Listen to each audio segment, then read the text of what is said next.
বর্তমান প্রেক্ষাপটে মহিলাদের মসজিদে গিয়ে জামাতে নামাজ আদায় করা জায়েজ আছে কিনা? বর্তমান প্রেক্ষাপট আর ভবিষ্যৎ প্রেক্ষাপট সর্বাবস্থার জন্য শরীয়তের মাসআলা এক্ষেত্রে একই রকমই এবং সব ক্ষেত্রে একই। নবী করিম সাল্লাল্লাহু আলাইহি সাল্লাম অত্যন্ত পরিষ্কার ভাষায় জানিয়েছেন, একজন মহিলা নবী সাল্লাল্লাহু আলাইহি সাল্লামের পেছনে নামাজ পড়ার জন্য মসজিদে নববীতে আসতেন। ভালো করে শুনে রাখেন। নবী করিম সাল্লাল্লাহু আলাইহি সাল্লাম তাকে বললেন, তোমার জন্য মসজিদে এসে নামাজ পড়ার চাইতে তোমার বাসার নামাজ পড়া উত্তম। বাসার এরিয়ার ভিতরে, বাইরের এরিয়ার ভিতরে নামাজ পড়া উত্তম মসজিদে আসার চাইতে। আর এরিয়ার ভিতরে পড়ার চাইতে বাইরের ভেতরে ঢুকলে পড়লে আরো বেশি উত্তম। ভেতরের আরো কোনো ভেতরে কক্ষ থাকলে সেখানে পড়লে আরো বেশি উত্তম তোমার জন্য। অর্থাৎ পুরুষরা মসজিদে এসে নামাজ পড়লে যে সওয়াব পাবে, তুমি ভেতরে নামাজ পড়লে তার চেয়ে বেশি সওয়াব পাবা। এই জন্য মহিলারা শুধু নামাজ পড়ার জন্য মসজিদে আসবে না, সাধারণত শুধু নামাজ পড়ার জন্য মসজিদে আসবে না, তারা বাসা নামাজ পড়বে। এটা হলো সচরাচর এবং সাধারণ জেনারেল বিধান।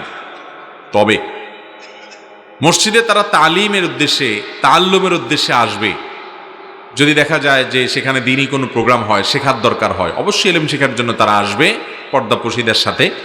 সেই সাথে বাজারে, ডাক্তারের কাছে, শপিং মলে, বাহিরে, সফরে যাচ্ছে, বাপের বাড়ি, অন্য কোনো জায়গায় বেড়াতে যাচ্ছে, তাহলে এরকম পথে যখন তাদের নামাজের ওয়াক্ত হবে, তখন কি তারা বলবে যে ঠিক আছে, ওই যে বাসায় তো নামাজ পড়া উত্তম, তাহলে বাসায় যায় পড়বো ওয়াক্ত গেলেও?